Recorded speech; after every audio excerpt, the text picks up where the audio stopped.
오늘 저는 여러분과 함께 계속되는 출애굽기 강의 59번째 출애굽기 30장 17절에서 21절 말씀 가운데 우리 성막의 물두멍, 이 물두멍에 대한 메시지를 함께 나누게 됩니다.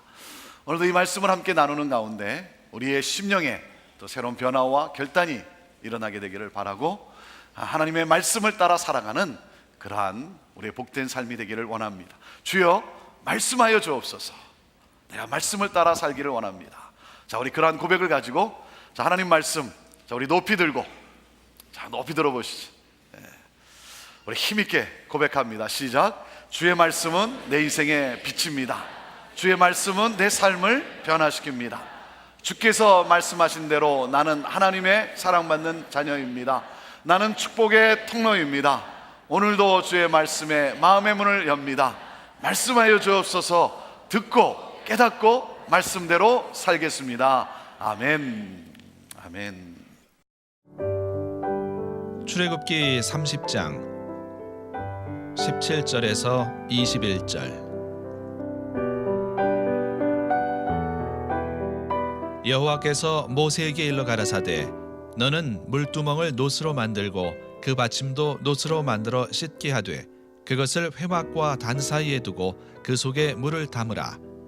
아론과 그 아들들이 그 두멍에서 수족을 씻되 그들이 회막에 들어갈 때에 물로 씻어 죽기를 면할 것이요 단에 가까이 가서 그 직분을 행하여 화제를 여호와 앞에 살을 때에도 그리할지니라.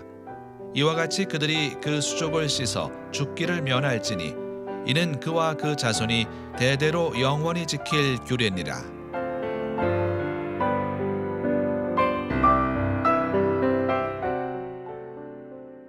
지난주일 오후 저는 LA에서 열린 목회자 아버지 학교를 섬기기 위해 다녀왔습니다.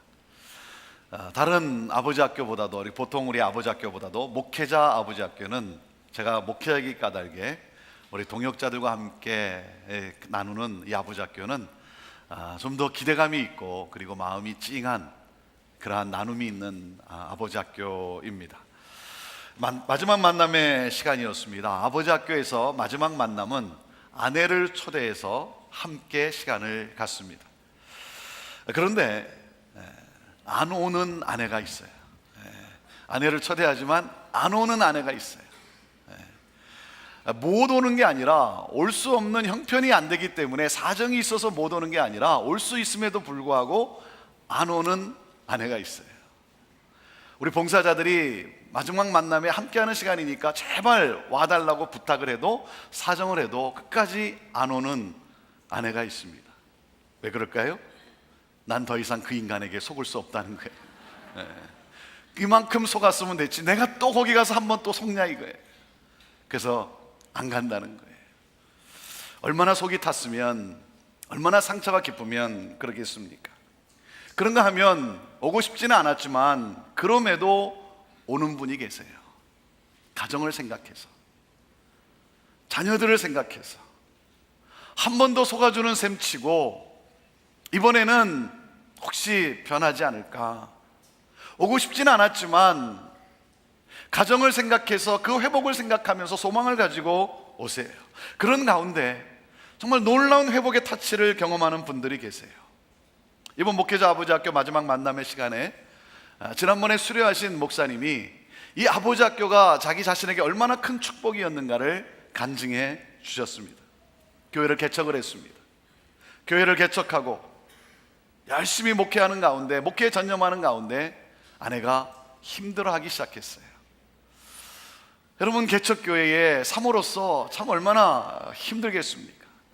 그런가 하면 교회를 개척하고 경제적으로, 재정적으로 또 가정을 또 이렇게 이끌어 가야 되는 또 아내로서, 엄마로서 참 얼마나 많이 힘들겠습니까?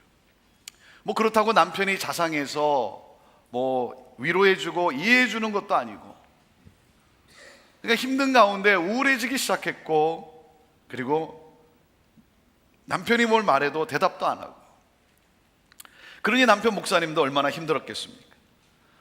말을 해도 대답을 안 하니까 화를 내기도 하고, 그래도 말이 없어요.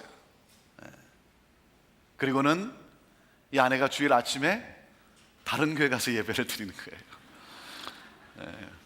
다른 교회 가서 예배 드리고 교회로 올 때도 있고 안 올 때도 있고, 급기야는 아내가 이혼하자는 거예요.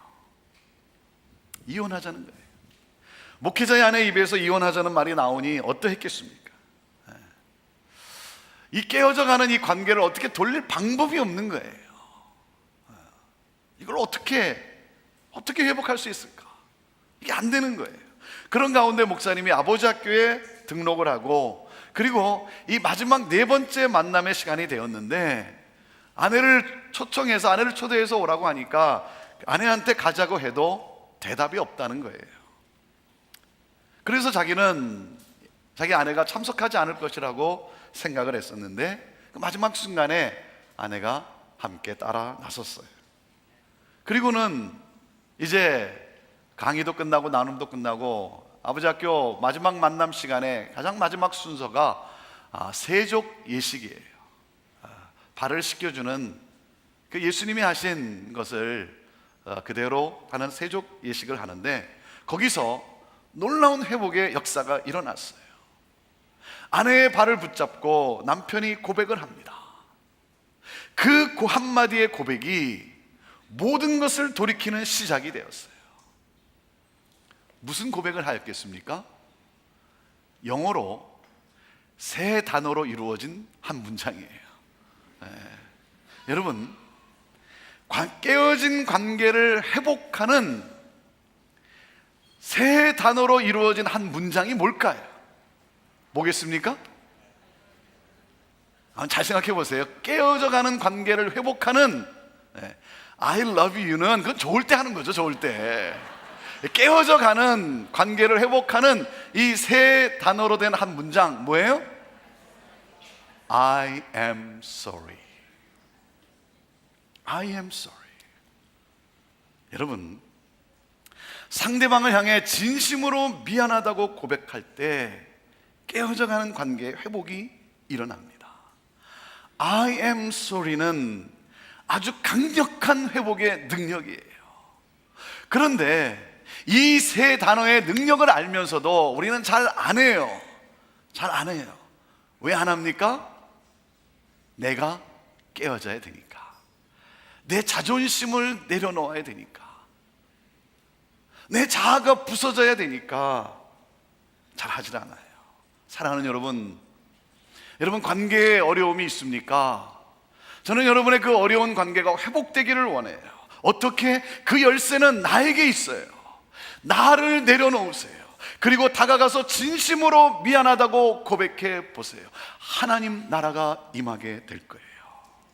천국의 평안과 기쁨과 자유함이 주어지게 될 것입니다. 여러분, 깨어진 관계를 푸는 열쇠는 미안해요, 내가 잘못했어요, 여기에 있어요. 이 I am sorry를 우리는 하나님 앞에서의 회개라고 말할 수 있어요. 하나님과의 깨어진 관계를, 깨어져가는 관계를 회복하는 것은 바로 회개에 있습니다. 회개는 신앙의 근본이에요. 예수님의 공생의 첫 메시지도 회개였습니다. 구약 선지자들이 한결같이 외친 메시지도 역시 회개였습니다. 여러분, 마틴 루터가 종교개혁을 할 때 마틴 루터가 교회의 타락을 보면서 안타까워하며 종교개혁을 일으키며 95개조 반박문을 선포했는데, 여러분 그 핵심도 뭔지 아십니까? 그 95개조의 핵심이 뭔지 아세요? 그거는 참된 회개예요. 참된 회개. 1조의 내용을 소개하면 이렇습니다. 우리의 주이시고 스승이신 예수 그리스도가 너희는 회개하라고 이를 때 이것은 신자의 전생애가 회개하는 것이기를 바라는 것이다 그랬어요. The entire life of believers should be repentance. 신자의 전생애는 회개하는 삶이라는 거예요. 회개란 무엇입니까? 회개란 죄로부터 돌이켜 원래의 모습으로 돌아간다는 것이죠. 내가 있어야 할 원래의 자리로 돌아가는 것, 다시 돌아가는 것, 그것이 바로 회개죠. 여러분, 회개는 하나님과의 바른 관계를 회복하는 지름길이에요. 회개하지 않고서는 결코 하나님의 은혜의 자리에 설 수도 없고, 회개하지 않고서는 결코 하나님의 은혜를 맛볼 수도 없는 거예요. 진정한 회개는 천국의 삶을 여는 열쇠예요. 진정한 회개는 나를 묶고 있는 이 죄의 결박을 끊어버리는 능력이에요. 진정한 회개는 나를 자유케 합니다. 삶이 변합니다. 하나님 나라가 임합니다. 은혜와 평강과 기쁨이 넘칩니다. 사랑하는 여러분, 저는 오늘도 우리가 드리는 예배 가운데 참된 회개의 고백이 있기를 원해요. 하나님 앞에 우리가 예배를 드리러 나왔는데, 사랑하는 여러분, 그 하나님 앞에 내 마음을 찢는, 진정으로 통회하는 그 회개의 고백이 있기를 바라요. 그러므로 하나님과의 관계가 회복되는, 하나님 나라가 임한 천국의 삶을 살아가는 여러분 모두가 되기를 주님의 이름으로 축원합니다. 이것이 바로 오늘 물두멍을 통해 우리에게 주시는 메시지예요. 물두멍의 메시지는 회개가 우리의 삶이어야 한다는 거예요. 왜? 회개는 깨어져가는 관계를 회복하는 능력이기 때문에. 자, 성막은 우리가 배운 대로 세 가지로 나눈다고 했습니다. 가장 중심이 되는 하나님의 임재를 상징하는 지성소와 우리 인간이 거하는 성소, 그것이 바로 성막이죠. 그리고 바깥은 성막들입니다. 바깥의 성막들이에요. 이 성막들은 예배의 현장이에요. 예배의 현장입니다. 하나님과 맺은 언약을 깨뜨린 나의 죄를 용서받고 하나님과의 관계를 회복하는 현장이 바로 이 성막들이에요. 성막들에는 두 개의 기구가 놓여져 있습니다. 하나가 뭘까요? 지난주에 나눴던 번제단이에요. 지난번에 나눴던 번제단이 있고, 그리고 오늘 나누는 뭐예요? 물두멍이에요. 사람이 이렇게 성막에 있는 문을 열고 문을 통해서 성막들로 들어가면 제일 먼저 마주 대하는 것이 바로 번제단입니다. 번제단은 뭐라 그랬습니까? 번제단은 십자가의 모형이에요. 예수님이 희생 제물이 되셨어요. 죄인인 내가 죽어야 하는 자리인데 그곳에서 예수님이 징계를 받음으로 내가 평화를 누리게 되었어요. 예수님이 채찍에 맞음으로 내가 나음을 얻게 되었어요. 예수님으로 말미암아 내가 의롭다 여김을 받고 하나님의 자녀로 회복되었어요. 번제단의 메시지는 죄인인 나를 살리시고 새롭게 하심으로 하나님의 자녀로 새 출발하게 하시는 하나님의 놀라운 사랑이에요. 이것이 바로 예배 현장에서 경험하는 축복이에요. 그렇기 때문에 예배는 나를 살리시고 나를 새롭게 하심으로 말미암아 하나님의 자녀로서 새롭게 출발하게 하는, 새롭게 살아가게 하시는 이 하나님의 놀라운 사랑을 경험하는 곳이에요. 자, 그리고 오늘 나누는 이 물두멍, 그것은 어디에 놓여 있습니까? 번제단과 이 성막들의 번제단과 회막 또는 증거막이라고 하는 우리가 일컫는 성막, 그 사이에 놓여져 있습니다. 여러분이 사진에서 보는 것처럼, 자, 성막문을 통해 들어가면 첫 번째 대하는 것이 바로 번제단이에요.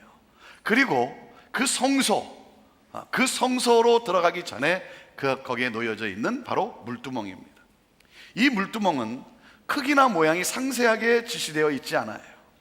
물두멍의 재료는 번제단과 마찬가지로 노스로 만들라고 하셨습니다. 이 물두멍이란 뭡니까? 여러분 보시는 대로 물을 담는 큰 그릇이에요. 우리식으로 하면 큰 대야예요. 대야. 그리고 이 물두멍의 이 물은 어떤 물입니까? 먹는 물이 아니라, 마시는 물이 아니라 무슨 물이에요? 씻는 물이에요. 19절 말씀을 같이 읽어보겠습니다. 19절 말씀 시작. 아론과 그 아들들이 그 두멍에서 수족을 씻되 그랬어요. 제사장들이 손과 발을 씻는 곳이에요. 자, 손과 발을 씻는데 위생상의 문제로 씻으라고 하신 것이겠습니까? 그건 아니죠. 그러나 여러분, 씻는 것은 중요해요. 씻는 것은 중요합니다. 손을 자주 씻으면 대부분의 질병이나 감기를 어느 정도 예방할 수 있어요. 그래서 씻는 게 참 중요해요. 왜? 이 손으로 눈, 코, 귀, 입을 이렇게 만지지 않습니까? 그러니까 손을 이렇게 자주 씻어요. 그러면 여러분 감기나 병을 어느 정도 예방할 수 있어요. 제가 지난주에 손을 안 씻었는지 하여튼 몸이 좀 안 좋아요. 몸이 좀 안 좋아요. 제사를 드리다 보면 이 희생 제물로 인해서 어떻게 됩니까? 피가 묻죠. 피가 묻습니다. 그리고 샌들을 신었기 때문에 사막에서 흙먼지로 인해 발이 더러워집니다. 그래서 이 제사장들은 성소로 들어가기 전에 손발을 씻음으로 인해서 더러움을 제거해야만 했습니다. 그런데 여러분, 이 더러움을 제거하는데 이것은 위생상의 문제가 아니라 뭐겠습니까? 죄의 오염을 제거하라는 거예요. 죄의 오염을 제거하고 하나님 앞에 나오라는 거예요. 이 씻는 행위는 죄 씻음과 연결이 됩니다. 하나님 앞에서 성결하고 거룩해야 한다는 거예요. 씻지 않아서 깨끗하지 못한 모습으로 하나님 앞에 나아가면 어떻게 된다? 어떻게 된다고요? 20절 말씀을 읽어보세요. 20절 말씀 시작. 그들이 회막에 들어갈 때에 물로 씻어 죽기를 면할 것이요 단에 가까이 가서 그 직분을 행하여 화제를 여호와 앞에 살을 때에도 그리할지니라. 여러분, 씻지 않아서 깨끗하지 못한 모습으로 하나님 앞에 나아가면 어떻게 된다? 죽는다는 거예요. 죽는 거예요. 그래서 they shall wash, 아주 강한 표현이죠. 반드시 씻어야 한다는 거예요. 그리고 21절에서 다시 한번 강조함으로써 이 씻는 행위는 선택이 아니라 필수라는 것입니다. 하나님과의 바른 관계에 있어서 절대적이라는 거예요. 그리고 이것은 대대로 지킬 규례라는 거예요. 여러분, 우리가 거룩하신 하나님 앞에 나아가려면 정결해야 한다는 거예요. 이 성막들에 있는 예배 현장에 있는 이 번제단과 이 물두멍은 정결하게 하는 도구예요.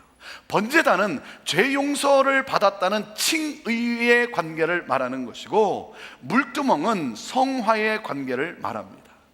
십자가를 통해 구속함의 은혜를 입은 사람에게 필요한 것은 무엇입니까? 매일 매 순간 손과 발을 씻는 거예요. 이것을 회개로라고 말하는 것입니다. 회개를 말하는 거예요. 그러므로 뭡니까? 성화의 삶을 살아가는 것, 이것이 바로 성도의 삶이에요. 여러분, 회개가 없는 성화는 없습니다. 그리고 기억하십시오. 성화가 없는 구원은 구원이 아닙니다. 거룩함과 정결함이 결여된 구원은 없어요.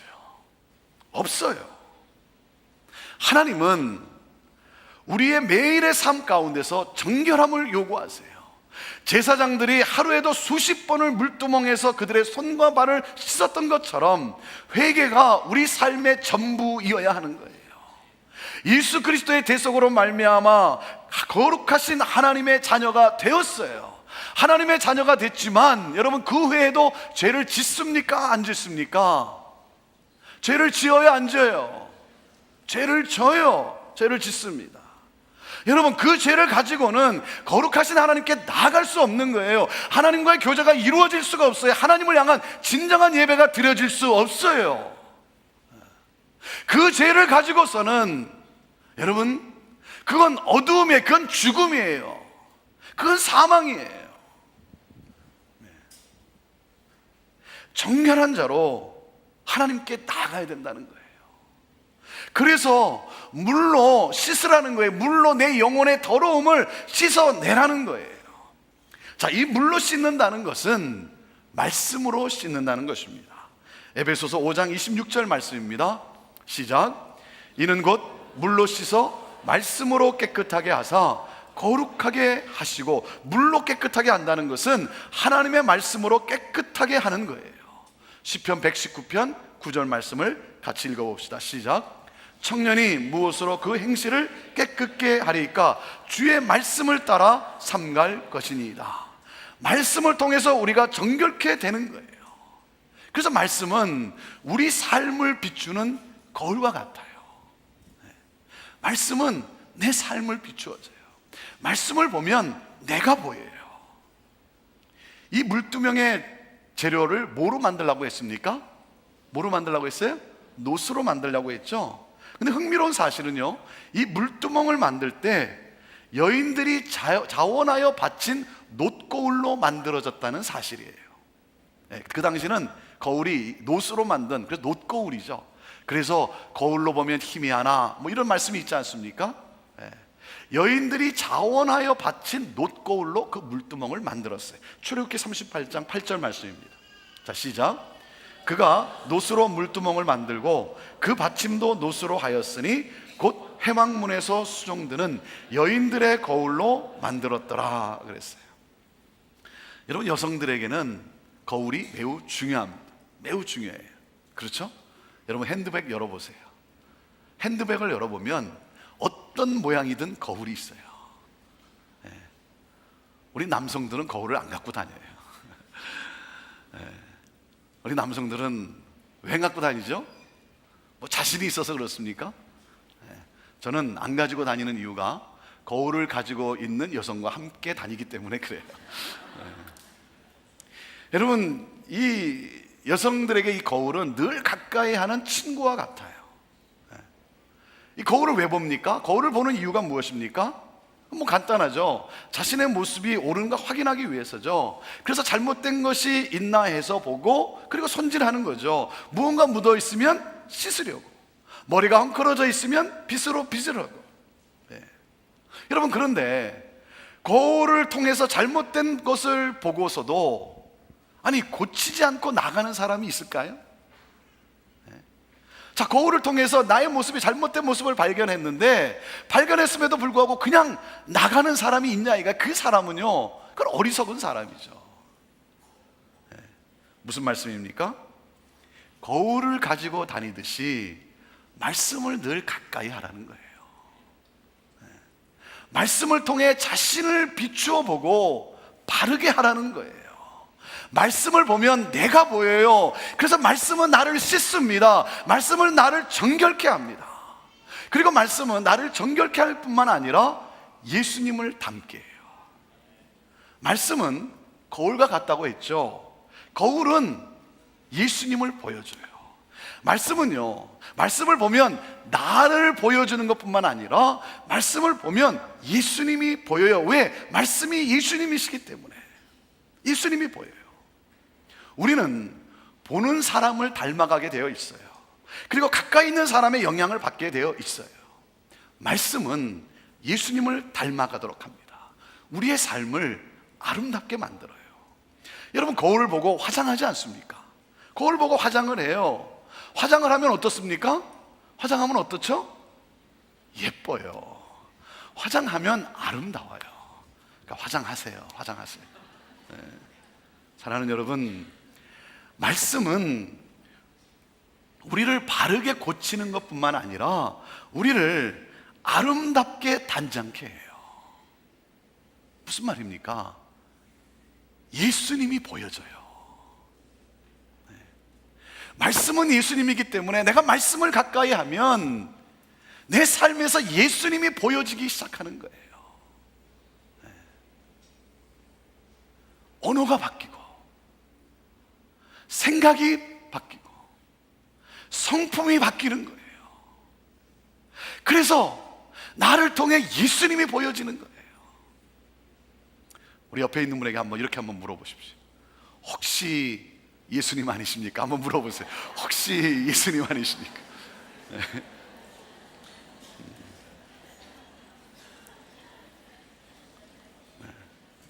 여러분,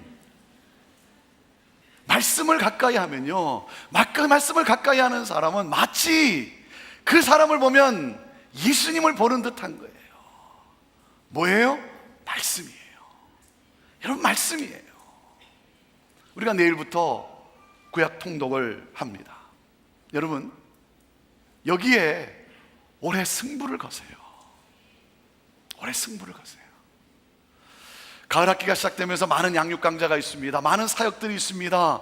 여러분, 꼼꼼히 여러분 보시고, 여러분의 삶과 여러분의 영혼을 살찌우게 하는, 풍성케 하는 사역들, 또 강좌 여러분 놓치지 마세요. 꼭 하세요.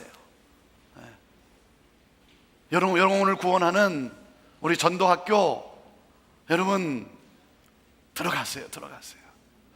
자, 그런 가운데 저는 여러분들이 우리 모두가 정말 놓치지 않고 함께 할 수 있는 것, 구약 통독, 구약 일독하는 것, 여기에 여러분의 이제 2014년 남은 기간에 승부를 거세요. 여러분, 결단하시고, 저는 여러분들이 마귀에게 지지 않고 끝까지 갈 수 있게 되기를 바라고, 그리고 승리할 수 있게 되기를 바라요. 지난 봄에 우리는 신약 통독을 했어요. 그때 얼마나 많은 변화와 간증이 있었습니까? 저는요, 이번에 구약 통독을 시작하면서 기대합니다. 우리 성도들 함께 하면서 기대해요. 이번 구약 통독을 하면서 신약 통독 때 받았던 은혜, 누렸던 은혜와는 비교도 안 될 은혜가 기다리고 있다고 저는 믿습니다. 사랑하는 여러분, 저는 여러분이 어떤 간증을 나누게 될지 기대가 돼요. 왜? 말씀은 살았고 말씀은 운동력이 있기 때문에 말씀은 우리의 삶을 변화시키고 우리를 새롭게 하고, 그리고 예수 그리스도를 닮은 모습으로 우리를 성화시켜 나갈 거예요. 말씀은 우리가 고백한 대로 내 인생의 빛이에요. 말씀은 우리의 삶을 변화시킵니다. 아멘, 아멘. 우리는 말씀을 통해서 날마다 회개함으로 성화의 삶으로 예수님을 닮아가는 거예요. 이것이 성도의 삶이에요. 예배 현장에는 물두멍이 있습니다. 예배는 우리를 씻깁니다. 예배는 우리를 정결케 합니다. 이것이 예배예요. 우리가 세상 속에 살기 때문에 우리는 알게 모르게 우리는 세속의 때가 묻게 되어 있어요. 그래서 예배를 통해서 예배의 자리에 나와 하나님 앞에 마음의 무릎을 꿇고 예수 그리스도의 보혈의 공로를 찬양하고 죄를 씻는 회개의 기도를 드리고 하나님의 말씀으로 우리의 영혼을 채움으로 말미암아 우리가 거룩한 삶을 살아가는 거예요. 그래서 예배를 드리는 거예요. 그래서 예배의 자리를 달려나오는 거예요. 예배에서 말씀 가운데 내 죄를 발견하고 그 죄를 예수 그리스도의 그 피의 공로로 씻어내고, 그러므로 하나님의 은혜를 누리게 되는 거예요. 저는요, 제가 목회자로서 여러분, 교회가 성장하는 거 중요하죠. 하지만 교회가 좀 성장하지 않는다고 해서 하나님이 저를 책망하실 거라고는 저는 생각하진 않아요. 교회 행정이 좀 서툴게 했다고 해서 여러분 잘해야죠. 하지만 교회 행정을 좀 서툴게 했다고 해서 하나님이 나를 꾸짖으신다, 저는 그렇게 생각하지 않아요. 목회자로서 말씀을 전하는 자로서 설교를 탁월하게 하면 얼마나 좋겠습니까? 그런데 설교가 탁월하지 않다고 해서 하나님이 나를 안타까워하시고 그리고 하나님이 나를 책망하실까? 저는 그렇게 생각하지 않아요. 여러분, 제가 생각하는 건 이거예요. 하나님이 나를 보실 때 때로 안타까워하시고 그리고 나를 책망할 것은 내 안에 거룩함이 결여되었을 때, 저는 그때라고 봐요. 내 안에, 우리 안에 거룩함이 결여되었을 때, 내 안에 정결함이 없을 때 우리 하나님은 가장 안타까워하시는 거죠. 세상과 똑같은 세속적인 삶을 살아가는 모습을 볼 때, 설교를 잘하고 못하건 그것보다 설교를 아무리 탁월하게 했던 설교한 대로 살아가지 못하는, 설교의 말씀을 가지고 씨름하지 않는 모습을 볼 때 하나님은 너무나 안타까워하는 것이죠. 여기서는 하나님을 예배한다고 했지만 이 자리를 나서면 세상과 똑같은 세상의 가치대로 살아가는 모습, 그게 가장 안타까운 것이죠.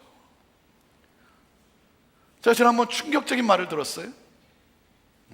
한국에서 결혼을 준비하는 커플들 가운데 예단 문제로 깨지는 경우가 있는데, 예단 문제로 깨지는 경우가 있는데 그들 어머니들 가운데 50%가 교회 권사님이래요. 충격을 받았어요. 여러분, 이게 한국 교회의 현실이라는 거예요. 하나님을 열심히 믿는다고 하지만 뭡니까? 세속적 가치에 사로잡혀 있는 거예요. 하나님 나라를 추구하기보다는 세상 부에 묶여 있어요.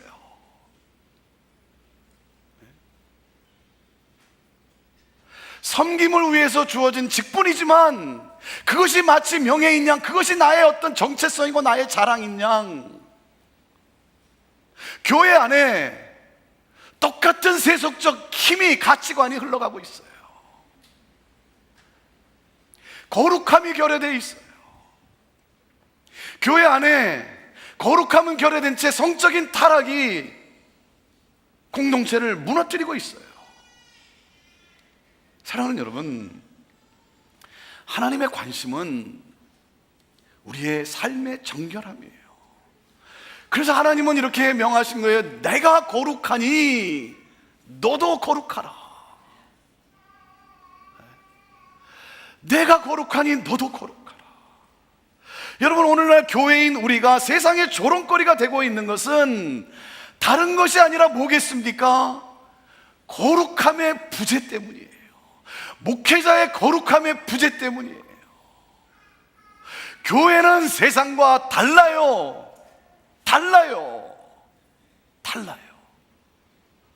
그런데 똑같아요. 아니, 어쩌면 더 해요. 세상이 교회를 향해 비난합니다. 세상이 교회를 향해 손가락질하고 조롱하고 야유를 보냅니다. 여러분, 근데 그 소리가 저에게는 어떻게 들리는 줄 아세요? 세상 사람들이 그 야유하는 비난하는 그 소리가 저에게는 어떻게 들리는 줄 아세요? 저는 이렇게 들려요. 예수 잘 믿는 사람 좀 보고 싶다. 예수 잘 믿는 사람 좀 보여달라. 그래야 내가 따라갈 것 아니냐. 저는 그렇게 들려요.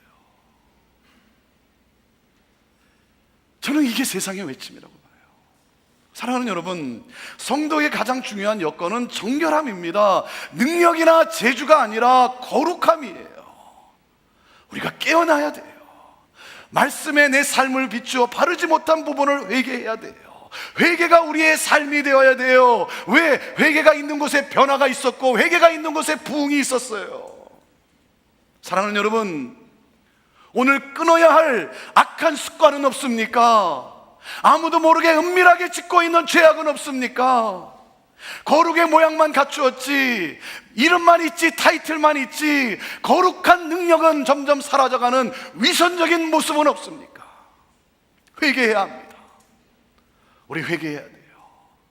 날마다 회개해야 돼요. 내 자신을 돌아보면서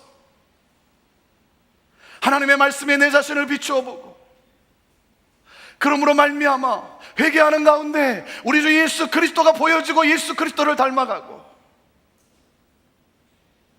회개가 우리의 삶이어야 합니다. 회개는 깨어진 관계를 회복하는 능력이에요. 예수 그리스도를 닮아가게 하는 축복이에요. 이것이 바로 물두멍의 메시지예요. 시편 51편 10절에서 12절 말씀을 우리가 함께 같이 읽을 텐데요, 이것은 다윗의 고백입니다.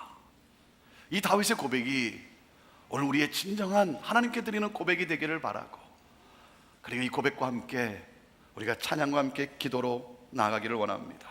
우리 함께 같이 우리의 마음을 다해서 함께 같이 우리 시편 51편 10절에서 12절 말씀 같이 고백하도록 하겠습니다. 시작. 하나님이여, 내 속에 정한 마음을 창조하시고 내 안에 정직한 영을 새롭게 하소서. 나를 주 앞에서 쫓아내지 마시며 주의 성신을 내게서 거두지 마소서. 주의 구원의 즐거움을 내게 회복시키시고 자원하는 심령을 주사 나를 붙드소서. 이 고백과 함께 우리 찬양으로 나아갑니다. 정결한 마음 주시옵소서. 하나님, 이 시간 우리를 정결케 하옵소서.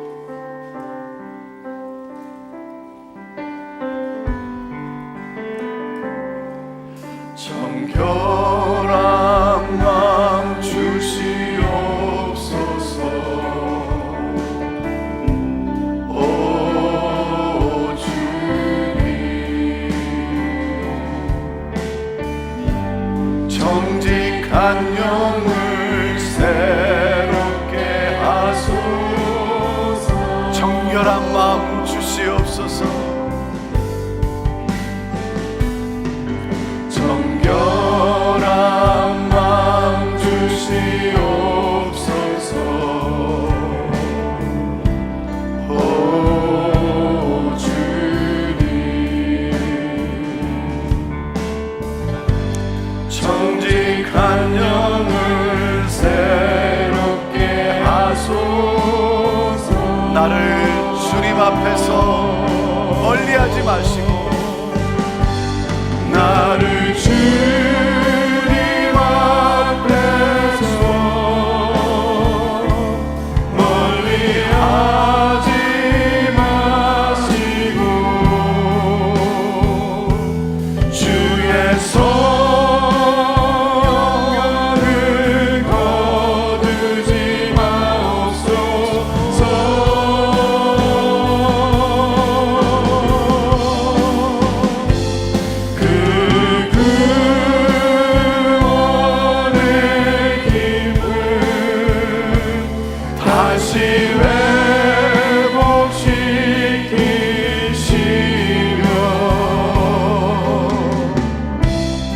변치 않는 맘 내 안에 주소서.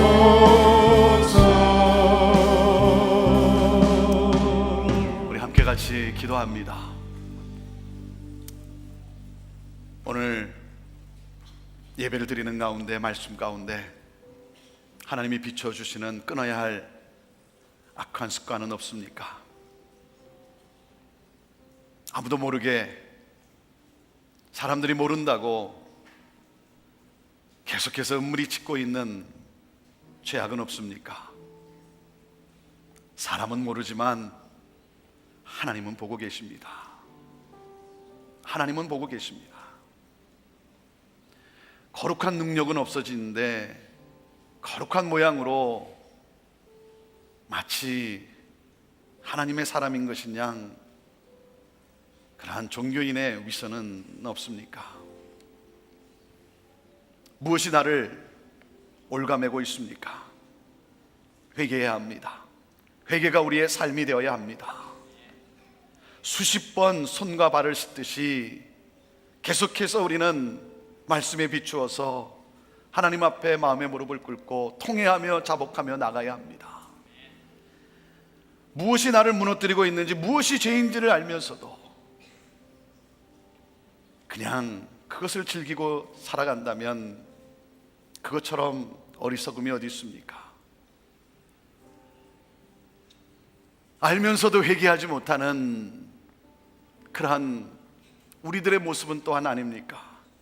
하나님, 이 시간 회개의 영을 부어 주옵소서.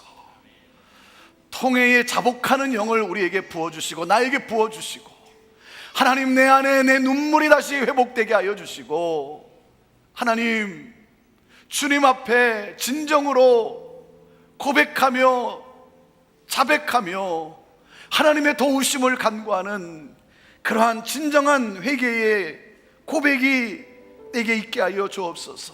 그래서 하나님 나를 자유케 해주시고, 그러므로 하나님의 은혜를 살아가는 예수 그리스도가 보여지는 하나님 나라를 확장하는 내 삶이 되기를 원합니다.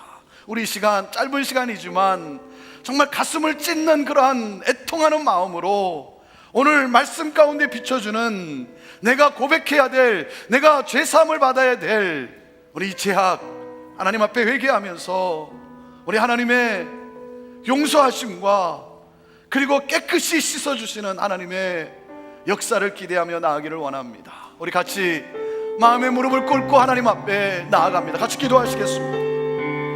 하나님 아버지, 이 시간 하나님 아버지 주님의 십자가 앞에 나아갑니다. 하나님 아버지 주님 앞에 내 삶을 내려놓습니다. 하나님, 이 시간 하나님 아버지 내가 무엇을 추구하고 있는지, 하나님 아버지 내가 하나님 아버지 어떤 삶을 살고 있는지, 하나님 오늘도 비춰지는 하나님 아버지 잘못된 것과 주여 하나님 용서하여 주옵소서.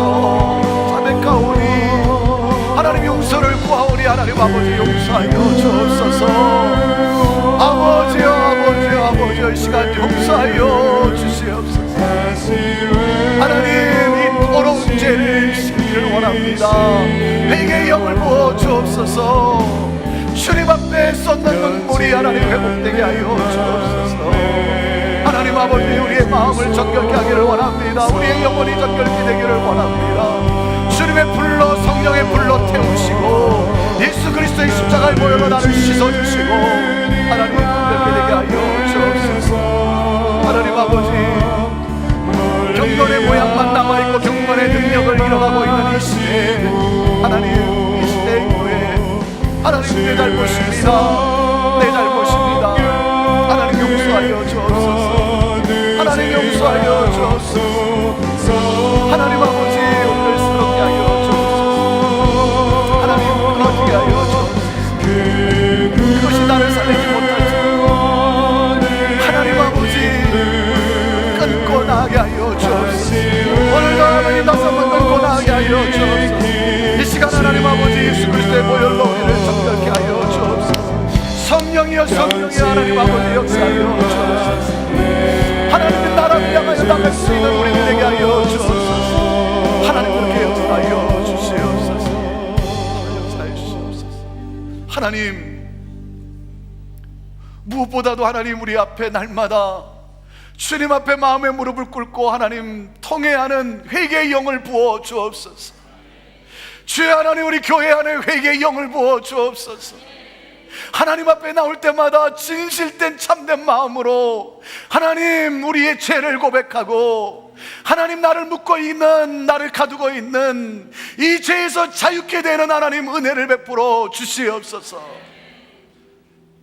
하나님, 그게 나를 살리지 못하는 걸 알면서도, 그것이 나를 죄악 가운데 구렁텅이 속에 몰아가는 것을 알면서도, 우리 가정을 무너뜨리는 게 하는 것을 알면서도 하나님, 그것을 끊지 못하고 그것을 오히려 즐기고 있는 하나님, 우리 안에 있는 이 약함의 하나님 없지 죄악들, 하나님 오늘 이 시간 주의 보혈로 태우시고 주의 성령의 불로 태우시고 씻기시고 깨끗게 하여 주옵소서. 하나님, 우리 입술의 더러움을 용서하여 주옵소서. 조금 아는 그 지식 가지고 판단하고 비판하고 정죄하고 깎아내리는 하나님, 이 입술의 더러운 언어가 끊어지게 하여 주옵소서. 하나님, 우리 가정에 하나님 아버지 어떤 더러움이 있습니까? 주여 하나님, 예수 그리스도의 보혈로 정결케 씻어 주시옵소서.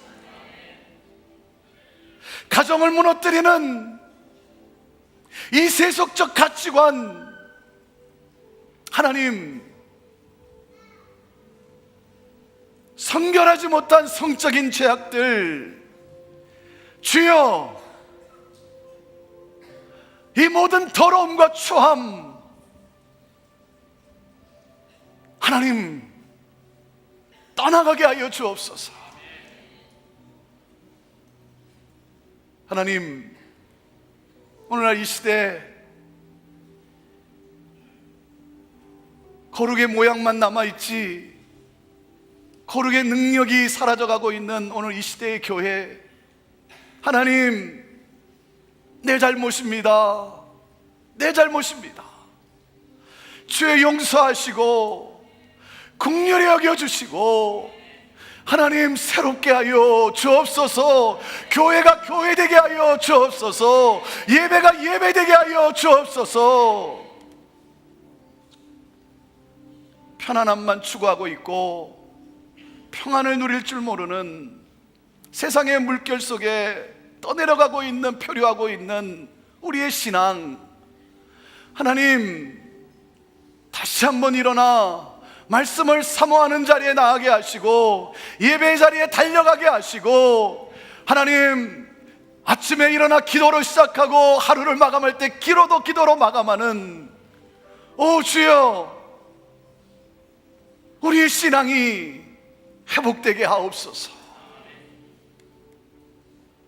하나님,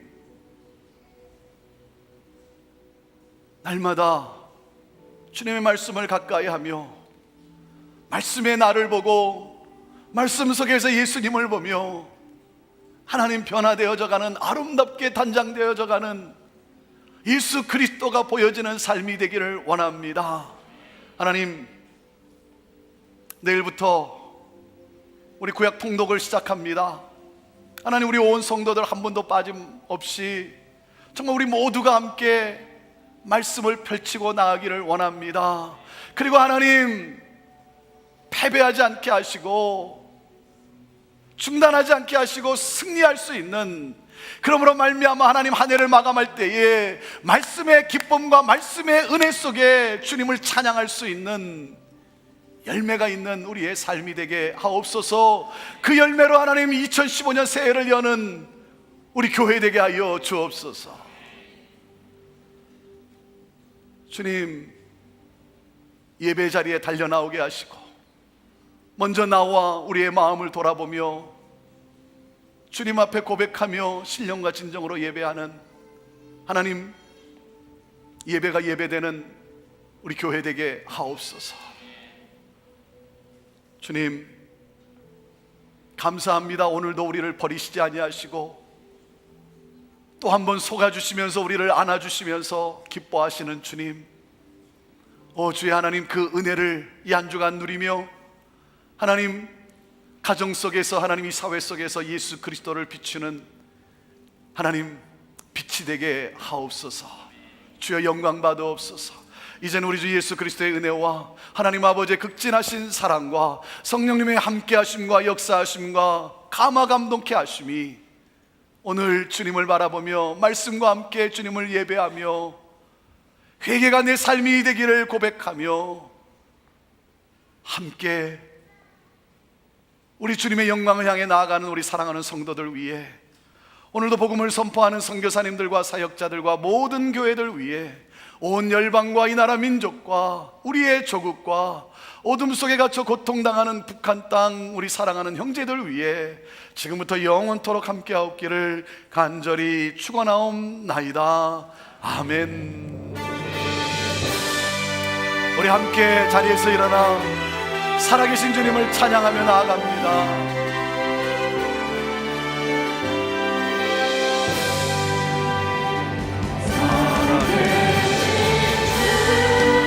나의 참된 소망입니다. 나의 참된 소망, 걱정 의심 전혀 없습니다. 전혀. 아멘. 할렐루야. 사랑의 주내 날 인도하니 내 모든 삶의 기쁨 늘